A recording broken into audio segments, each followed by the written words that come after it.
এই যে মহারাজ, এতক্ষণ কোথায় যাওয়া হয়েছিল শুনি? যাবার সময় বলে যাওয়ার প্রয়োজন মনে করেননি? মনে হয় বাড়ির কেউ না, যেন মেহমান হয়ে আছে। ওমা, ঘরে একা বসে থাকতে থাকতে দম বন্ধ হয়ে যাচ্ছিল, তাই একটু খোলা বাতাসেই আমি হাঁটতে গিয়েছিলাম। বাতাস খাওয়ার আর সময় পেলেন না? এখন দুপুর, এখন ভাত খাওয়ার সময়। আপনার জন্য কি রাত পর্যন্ত বসে থাকবো নাকি? মা, আমাকে বসে থাকতে হবে না, তুমি ঘুমাও। দাদু আর আমি একসঙ্গে বেড়ে খেয়ে নেব। তুই চুপ কর, গিন্নি হয়ে গেছে, বেড়ে খেয়ে নেবে। হ্যাঁ বৌমা, দিদি ভাই তো ঠিকই বলেছে, চাইলে তুমি একটু ঘুমাতেও পারো। যত সব ঢং, বুড়ো বয়সে ভীমরতি, সারাদিন খালি বাইরে যাওয়ার অজুহাত।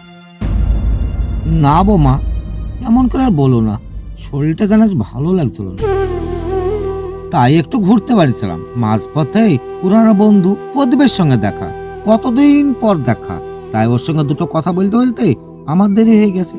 বুড়ো মানুষ ঘরের কোণে পড়ে থাকি, কথা বলার একজন মানুষও পায় না। আহা হা হা, বন্ধুর সঙ্গে কথা বলার খুব শখ না? এদিকে যে আমার কাজ শেষ হয় না, সে খেয়াল আছে? সংসারে তো এক পয়সার কাজ করার বেলায় নেই, শুধু বসে বসে গেলা আর বোঝা হয়ে থাকা। এখন যান, হাত মুখ ধুয়ে খেতে বসেন। খাওয়ার সময় চেল্লালে বা বলবেন বৌমা ভাত দেয় না। ঠিক বলেছ বৌমা, এখন তো আমি বোঝা। দিন ফুরিয়ে যাচ্ছে তো, তাই দিন দিন ভারী হয়ে যাচ্ছে।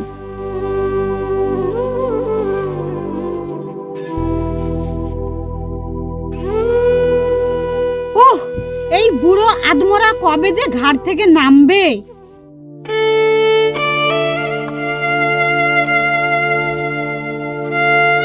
আমার জীবনটা একবারে টানা টানা করে দিল।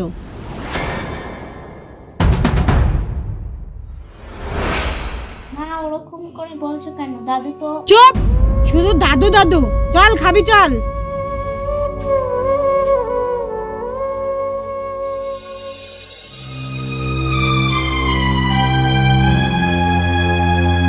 বৌমা, বৌমা, আবার কি হলো? খেতে দিয়েছি তো, এখন আবার ডাকছেন কেন? আমি কি একটু শান্তি পাবো না? না বৌমা, বলছিলাম তরকারিটা একটু ঝাল হয়ে গেছে, তাই এই বয়সে এত ঝাল তো সয় না, ভাতটা গিলতে একটু অসুবিধা হচ্ছে। ফ্রিজে কি একটু দই ছিল না, দই দিয়ে মেখে খেলে দুমুঠো খেতে পারতাম। ফ্রিজে কোনো দই টই নাই। আপনার তো বাহানা শেষ নাই। যা দিয়েছি মুখ বুজে খান, না পারলে উঠে যান।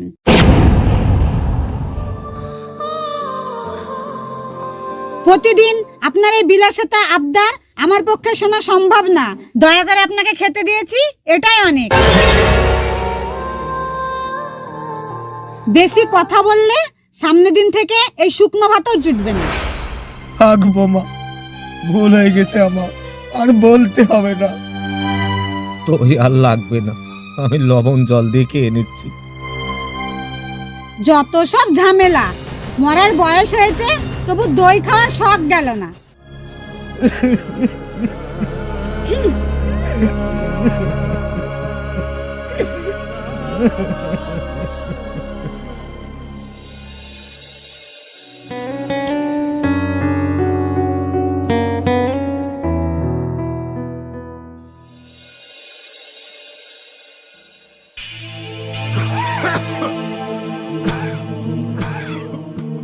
এই বুড়োর জ্বালায় রাতেও একটু শান্তিতে শুয়ে ঘুম নাই, দিনরাত শুধু ঘড়ঘড়ানি আর কাশি।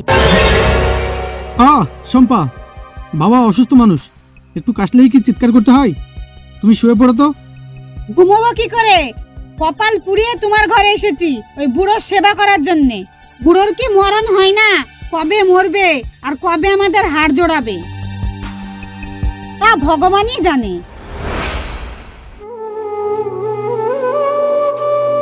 কি চাতা কথা বলছো? নিজের শ্বশুরের সম্বন্ধে কেউ এমন কথা বলে? বাবা তো সারা জীবন আমাদের জন্যই খেটে গেছে। খুব দরদ উতলে পড়ছে না? যখন খেটেছে তখন খেটেছে, এখন কি আর খাচ্ছে? এখন তো শুধু ওই ঘরটা দখল করে বসে আছে আর 3 বেলা বসে বসে গিলছে। বলি, তোমার মেয়ে বড় হচ্ছে না? ওর একটা আলাদা ঘর লাগবে তো। শোনো তো ছোট্ট, ও তো আমাদের সঙ্গেই ঘুমোয়। কতদিন ছোট থাকবে? পরের বছর ওকে স্কুলে ভর্তি করব, তাহলে ওর একটা আলাদা ঘর লাগবে না? তোমার বাবার ওই বড় ঘরটা যদি খালি হতো, তাহলে শুনু শান্তিতে পড়াশোনা করতে পারতো। অথচ ওই বুড়ো মানুষটা পুরো ঘরটা দখল করে বসে আছে। তার তো এখন শ্মশানে যাওয়ার কথা, কিন্তু সে এখন আমাদের মাথায় চেপে বসে আছে। শম্পা, বাবা তো আর সারা জীবন আমাদের সঙ্গে থাকবে না। যে কদিন থাকছে একটু শান্তিতে থাকতে দাও না। শান্তি? আমার জীবনে শান্তি বলে তো কিছু নাই। সারাদিন রান্না করা, বাসন ধোয়া, কাপড় ধোয়া আর ওই বুড়োর সেবা করা। আমি পরিষ্কার তোমাকে বলে দিচ্ছি, এই আপদ বিদায় না হলে আমি বাপের বাড়ি চলে যাব। শম্পা, এবার কিন্তু একটু বেশি বাড়াবাড়ি করে ফেলছো। বাবা তো আর সারা জীবন আমাদের সঙ্গে থাকবে না। যে কদিন থাকছে একটু শান্তিতে থাকতে দাও না। ওই বুড়োটা ওই ঘরটাকে আগলে রেখে আমাদের জীবনটাকে অতিষ্ঠ করে তুলেছে। এই বাড়িতে হয় তোমার বাবা থাকবে, নয় আমি থাকব। কবে যে এই আপদ থেকে মুক্তি পাবো? থাক, আর চিল্লাচিল্লি করতে হবে না। অনেক রাত্রি হয়েছে, তুমি এবার শুয়ে পড়ো।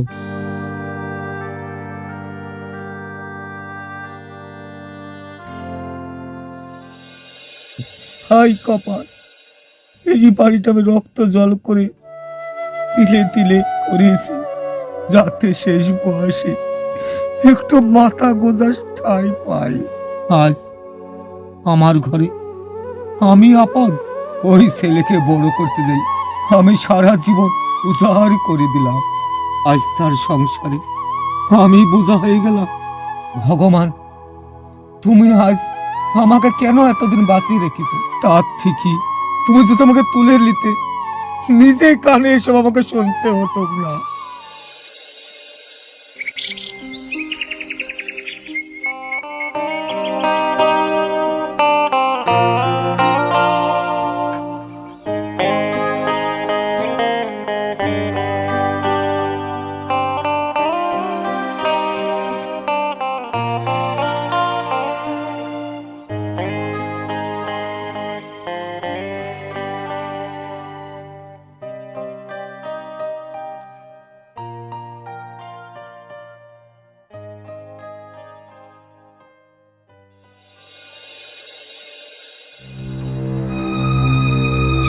না, এইভাবে তো আর চলা যায় না। নিজের চোখের সামনে নিজের বাবাকে এইভাবে আর অপমানিত হতে চোখে দেখা যায় না। আমাকেই কিছু একটা করতে হবে, নাহলে শম্পা আর থামবে না। আমার বাবা যে আমার কাছে কি, সেটা আমার থেকে ভালো আর কেউ জানে না। বাবা আমার জন্য কি করেছে সেটা একমাত্র ভগবানই জানে। তাকে আমার চোখের সামনে আমার বউ এইভাবে কষ্ট দিচ্ছে, নানা কটু কথা বলছে, আমি সেটা সহ্য করতে পারছি না। একটা কিছু শিক্ষা ওকে দিতেই হবে, না হলে ও বুঝবে না।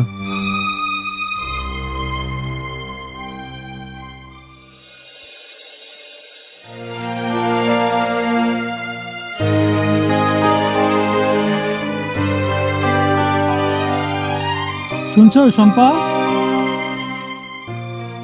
হ্যাঁ, কিছু বলছো? বলছিলাম প্রেসক্রিপশনটা একটু দরকার ছিল, বাবার ওষুধ নিয়ে আসতে যেতাম তো তাই। শোনো, তোমাকে বলে দিচ্ছি, ওই বুড়ো আপদ যতদিন এই বাড়িতে থাকবে ততদিন শান্তি হবে না। সারাদিন খক খক খাসি, আহা উহু আর বৌমা বৌমা। আমার কি একটু শান্তি হবে না? আমি ওই বুড়োর আর সারাদিন সেবা করতে পারবো না। এই বাড়িতে হয় সে থাকবে, নয় আমি থাকবো। শম্পা, তুমি ঠিকই বলেছ। তোমার উপর খুব জুলুম হচ্ছে, তাই না? তোমার এত কষ্ট হচ্ছে, তাই আমি একটা সিদ্ধান্ত নিয়েছি। তোমার এত কষ্ট দেখে আমি সহ্য করতে পারছি না। কি সিদ্ধান্ত নিয়েছো? বাবাকে কি বৃদ্ধাশ্রমে দিয়ে আসবে? না, সেটা করলে লোকে মন্দ কথা বলবে। তার থেকে বড় কথা, আমি তোমার জন্য শহরে একটা বাড়ি ভাড়া নিয়েছি। আর ভাড়া নিয়েছি শুধু তোমার শান্তির জন্য। ওইখানে কোনো চিল্লাচিল্লি নেই, আর তোমাকে কেউ বোমা বলেও ডাকবে না। তুমি একদম স্বাধীন রাজরানী হয়ে থাকবে, বুঝলে? সত্যি বলছো? কবে যাব আমরা ওই বাড়িতে? আজ এবং এক্ষুনি। তুমি তাড়াতাড়ি ব্যাগ, কাপড় চোপড়, তোমার সোনাদানা যা কিছু আছে সব গুছিয়ে নাও। আমাদেরকে এই মুহূর্তে বেরিয়ে যেতে হবে। আমি গাড়ি বলে রেখেছি, তুমি এক্ষুনি রেডি হয়ে নাও। কি বলছো? সত্যি বলছো তো? আমাকে নিয়ে তুমি আলাদা থাকবে? তাহলে ওই বুড়োকে কে দেখবে? ওসব আমি ব্যবস্থা করে নেব, আগে আমার বউয়ের তো শান্তি হোক। আমি চাই তুমি রাজরানী হয়ে থেকো, ওই বাড়িতে তোমার আর কোনো কষ্ট হবে না, কারো কোনো জ্বালা যন্ত্রণা সহ্য করতে হবে না, তুমি খুব সুখেই থাকবে। এই না হলে আমার স্বামী, আমি এক্ষুনি সব গুছিয়ে নিচ্ছি। এই নরক থেকে কবে যে নিজের স্বাধীন বাড়িতে যাব, এই চিন্তায় আমার ঘুম হতো না। তুই আমার মনের মতন কাজ করেছো, আজ আমার খুব খুশি লাগছে।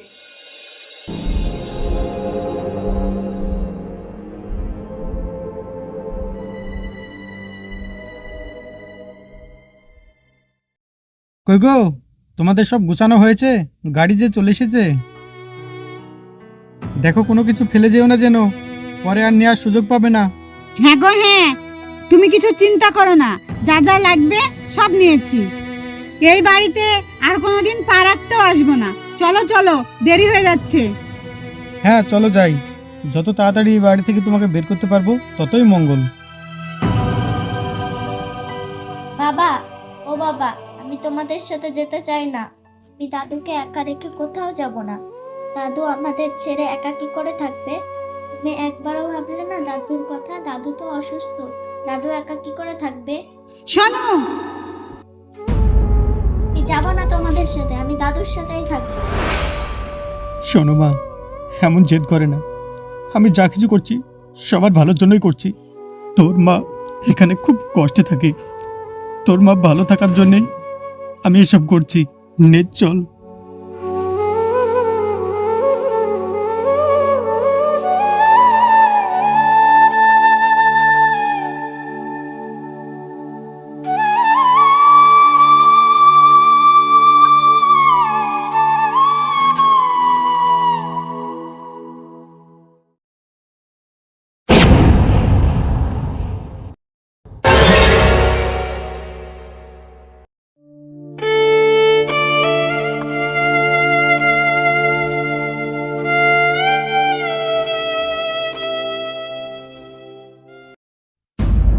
দাদু, দাদু ভাই, ও দাদু ভাই, আমি তোমাকে ছেড়ে কোথাও যেতে চাই না। বাবা আমাকে বলে দাও, আমি যাব না। এসব কি বলছো দিদি ভাই? আর তোমরা কোথায় যাচ্ছ? এই খোকা, দিদি ভাই এসব কি বলছে?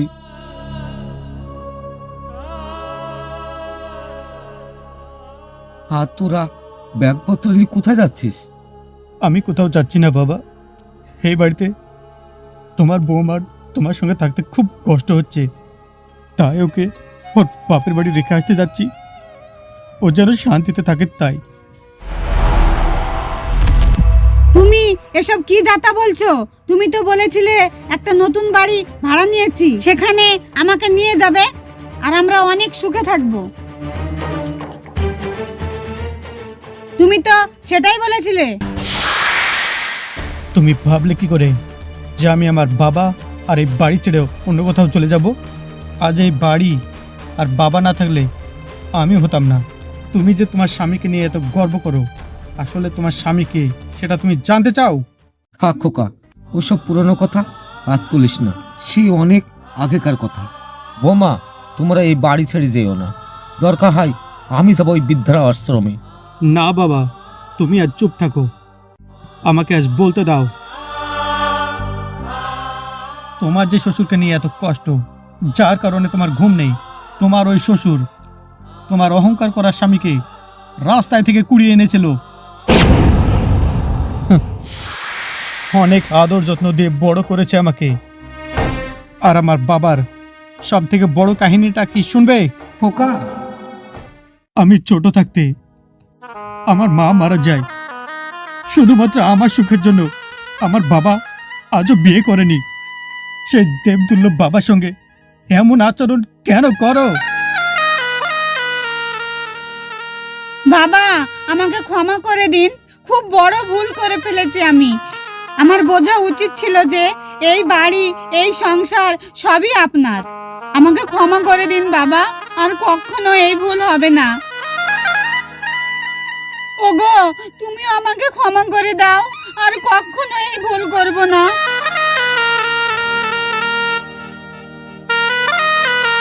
এখন থেকে 4 জন মিলে অনেক সুখে থাকবো আমাদের এই সংসারে। বৌমা, তুমি আমার মেয়ের মতো, তুমি ভুল করতেই পারো, এতে আমি কিছু মনে করিনি। তোমরা আমার সাথেই থাকো, আমার কিছু লাগবে না, এতে আমি খুশি।